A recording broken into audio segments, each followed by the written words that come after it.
Lucky third.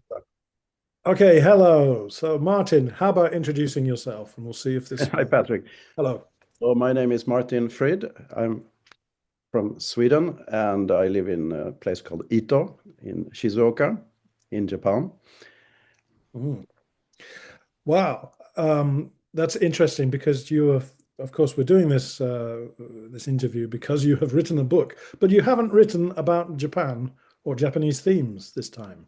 This time, well, this started out as a story about my hometown, Malmö, in the south of Sweden, uh, way back in the 80s, which is ancient history by now. And it's set in 1989 in November, which I think most of us our age remember was a remarkable time because of the big changes in Europe with the fall of the Berlin Wall.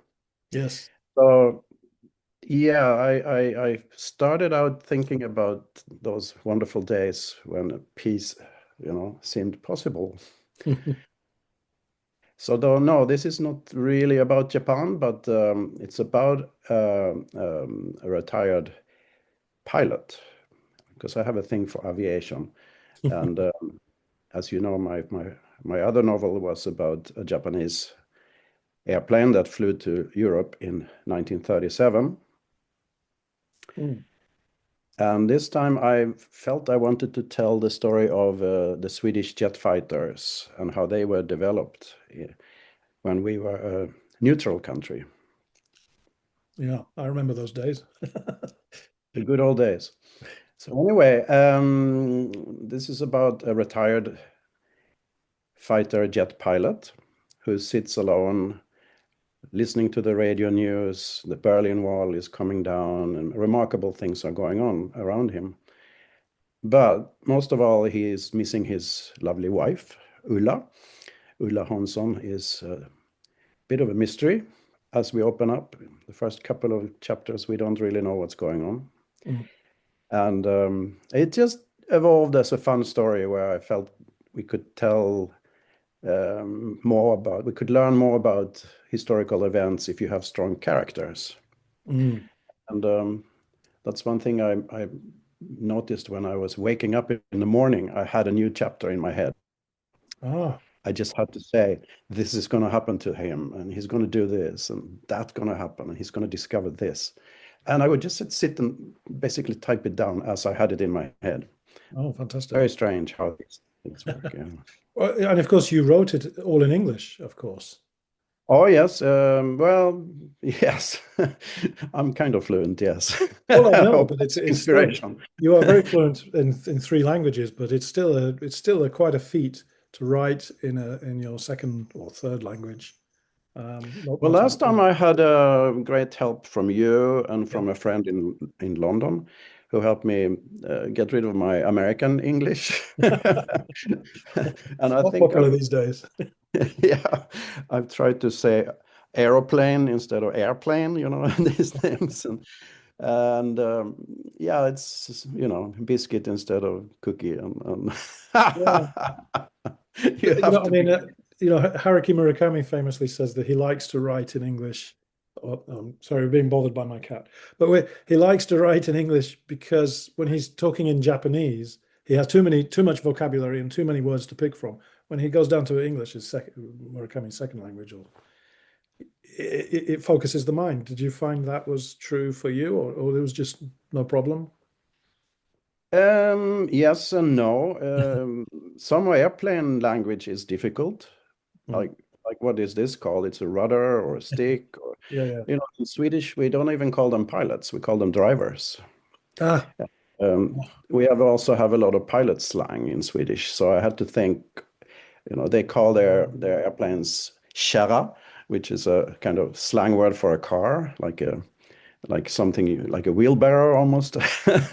Just old piece of junk that you jump into and fly at Mach 2 speed.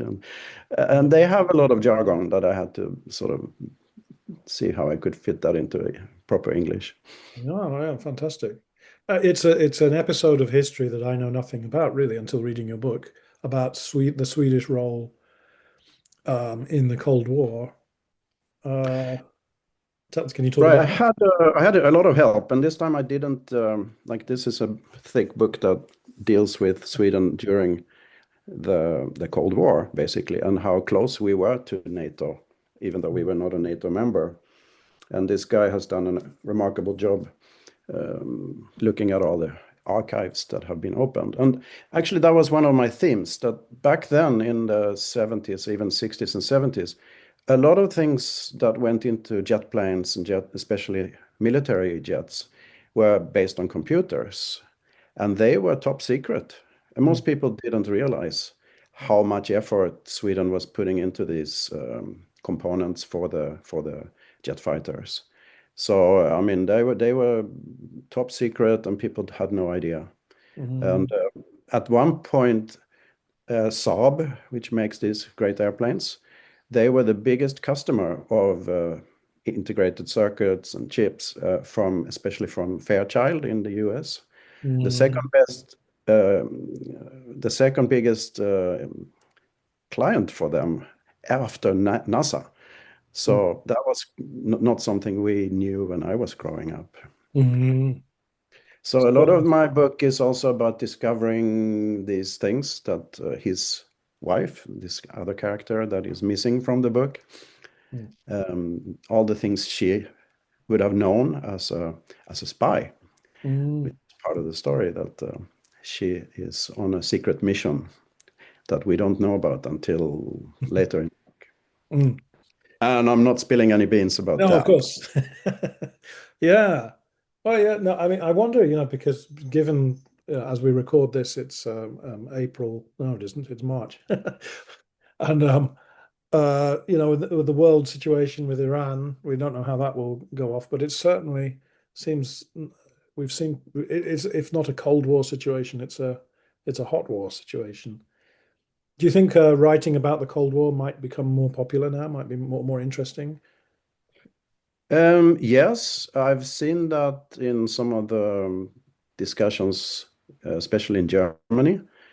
German people are a bit tired of always being reminded of that war, that war. And I think in my book could be part of a trend to look into, uh, how did the Cold War happen? And it wasn't just one baddie.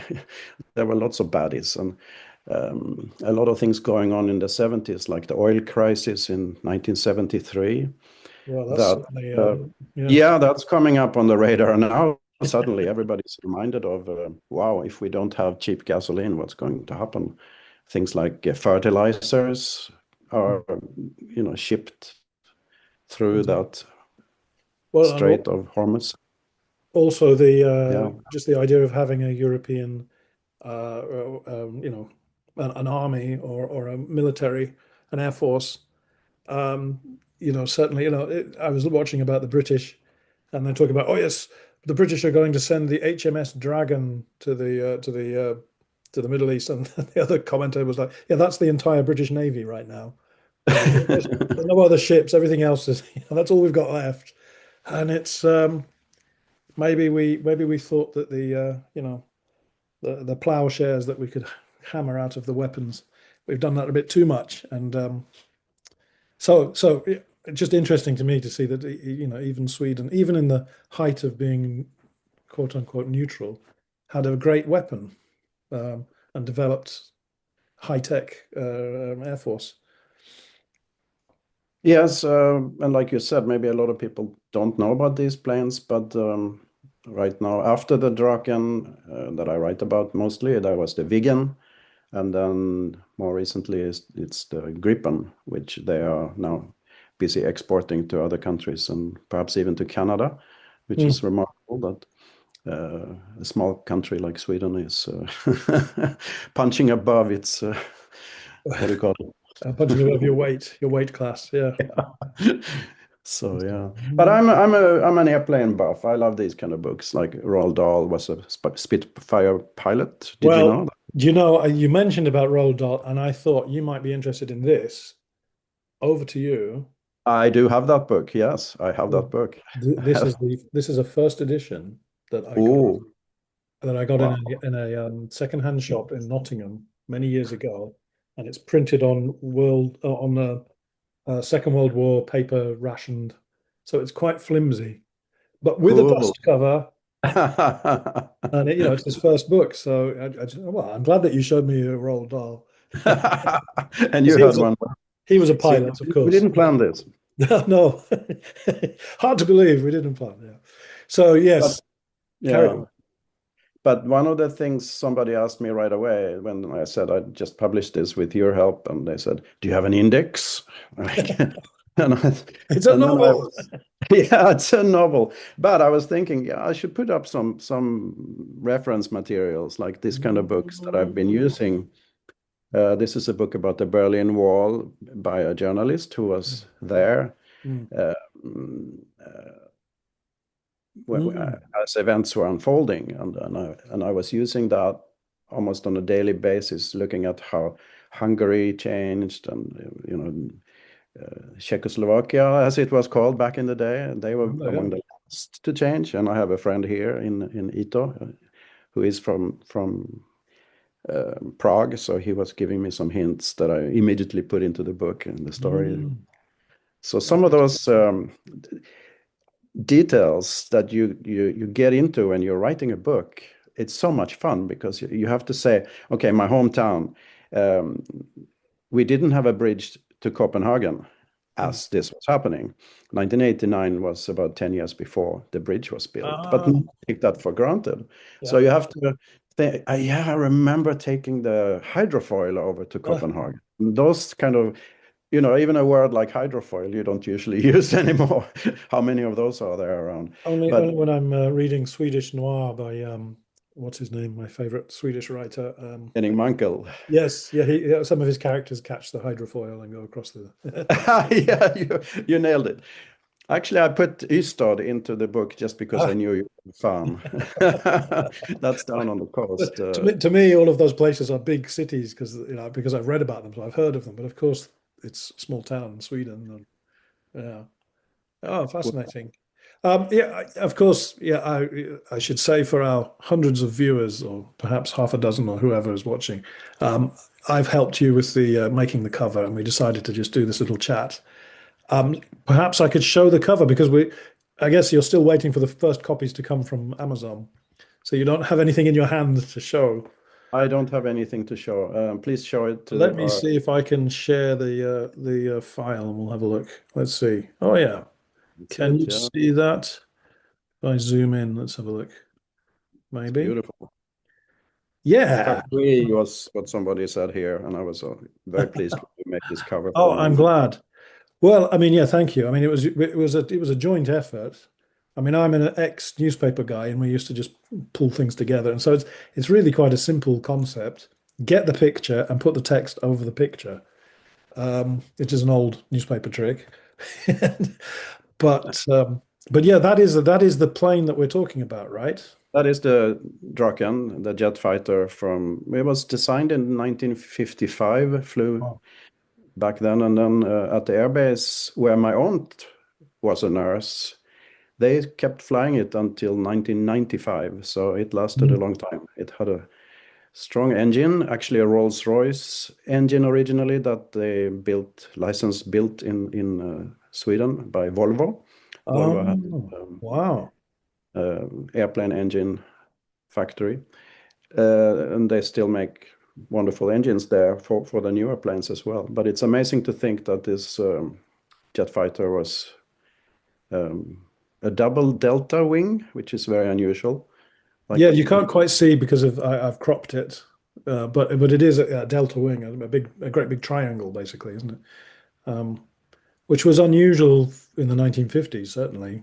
Well, yep, there was the Vulcan bomber, but that looked more like a stylistic choice. But I think this one is for aerodynamic reasons, right? right. And well, I just liked the plane. And when I was a kid, these guys were flying over our heads, usually in called a rote, when there are two planes flying, Mm. tight formation and very low and very noisy. And we would like, oh, yeah. Me and my brother Johan, we would just shout with joy when they flew over. I guess it's a national piece of national pride, isn't it? That's Absolutely, Swedish. absolutely, yes. And as you But can like I see, said, a lot of things were top secret, and unless you had special, the training people had back then, we had mandatory military service. mm, So a lot of kids, 19-year-olds, 20-year-olds, they would be working on these planes. One of the things that was special was that they could land on short stretches of normal highways. Of course, the highways were designed to be straight, but for this particular purpose. But so some kids would know a lot about these things, and mm. for the rest of us, I mean, I built plastic model of it, but I didn't know how it was put together. So they didn't have conscription when you were growing up. You would have been a young man, what, in the 1990s? Early. Well, I was already abroad, so I got Ah, a letter every year saying, Martin Frid, you should now um, join the military service. It was mandatory. It was something everybody had to do. no. And then, because I was abroad, I was able to send a letter back to them and say, no, I'm in college, or no, I'm in Japan. So I got And out of then it. I guess they stopped the draft, not draft, the conscription. They did stop it, yes, for about 20 years. Like you said, cost cutting and everything, they were the peace dividend. Mhm. And then about 5 years ago, they reinstated it. Oh, I So now see. Oh, I didn't know that. Swedish kids get the letter, and young ladies also get the letter. And it is possible to get out of it because they don't need everybody. But it's a strange thing for Mm. us to imagine that for a long time we took peace for granted. Yeah, well, it sounds like we're returning to that world of Yeah. needing to join up. But I hope people will read my book, and it's called White Heights, as you Why can is see. that? Yeah. And that is a real place in Malmö called Vita Höja. And I just translated it, and it struck me as a good name. I had a couple of other names flying around, as it were. But when I sent this back to a few people back in Sweden, they laughed because they had never thought of it in English. Oh, yes, it is It's a funny, real isn't it? place. It's an Yeah. area with white 9-floor buildings, I think, apartment buildings. And there's also yellow Höja and yellow heights and red heights. And I had friends all over there, and we used to. Oh, Um, so it has a meaning to Swedish people in the know. But I wonder. We will see what happens. okay. What are your hopes for the book? Or what was it? Sort of, I guess it's a labor of love, but It's a what are labor the of love, just like my other novel, but that also sells. Hmm. The magic of print on demand is something that you taught me about, and you Yeah. made it possible. Well, print on It's demand and it's available as a Kindle too for people who want to download it. That's true. Mm. Yes, Yeah. I think it's also as an ebook. Um, Yep. It yeah, can an be ebook. That's what you mean by that. the Kindle. Yes, yes, yes, yes. You So need you. Yeah. So that's my hope for this is probably that people will read it and make me very rich and famous. yeah, yeah, well, I hope so too, but you've already paid me for the cover, so I get nothing. Yeah. I get nothing for this. No, but seriously, I think these kind of books that we can do now, I think it should inspire others to sit down and make something, I just like agree. you're doing with your English books, and you have novels on the way, and Yes, people yes, need to get more creative. I mean, we spend way too much time on our phones, just consuming. yes, Um, and thanks to all the readers and the cat there, but yes. wow, cool. I think creativity is something that really fascinates me, that we are able to paint, and I do pottery. Mm, uh, as we are talking, my kiln is firing my goods there, and I get to have exhibitions here in town and so on. But mm. yeah, and then having a book also makes me stand out a little bit. So as a Swede, I'm supposed to not brag. We are very humble, and quiet and all that. But I think you're allowed to brag when you've created a great book like this. Of course, I'm biased, but I think it's wonderful. I think that you've got a feeling for talking about aviation.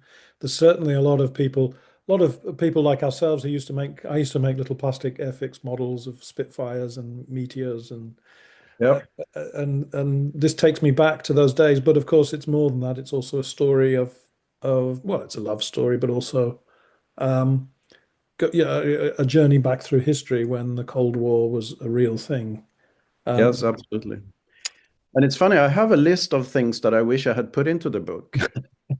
I well, do. I mean, that will have to be for the that's how sequel. my brain works, all right? So things like jigsaw puzzle and all those analog things that we used to do back then. And that was part of my, like I was saying, what was the world like? Uh, It's just 40 years ago, 30 years ago, but I it was know. a different world. We were analog to an extent that we have almost, I mean, kids these days don't know how good it was. It's true. Well, yes, good and bad, yes. Yeah, And that's good and bad. there's so much of that. Well, anyway, it's nice to have a journey back in time, a literal and metaphorical journey, and into an area of world history that I'm not so familiar with, or I wasn't until I read the book. So that's my best my best effort to sell the book. Absolutely. Thank you very much, Patrick. I think we should Yeah. end on a high note. Yeah. Oh, I like that. Let me stop that then. Yeah. Yeah. I Yeah. mean, so it's available from Amazon and it's yeah. All the proceeds go to our good friend Martin here. And hopefully you'll be working on another one. Oh, I don't know what you will do next. no, I'm pretty happy not to be writing right now. God, it's the How last long did it couple. take? I didn't ask how long did it take to write? You said it Oh, came sort of in a sort of stream of consciousness when you were thinking yeah. of it, but Once I had the characters down, it got easier. yeah. But in the beginning, he was the spy. There Ah, was an airplane in it. I mean, it was. yeah. That's how it happens, though. You think, oh, it'd be more interesting if this person, and it's nice to have a mysterious femme fatale in the book. Yeah, she Well, shows up in the end. Finally, we get oh, to don't meet say her. that. Oh, are you still recording? I'm still recording. We should end. I thought we ended.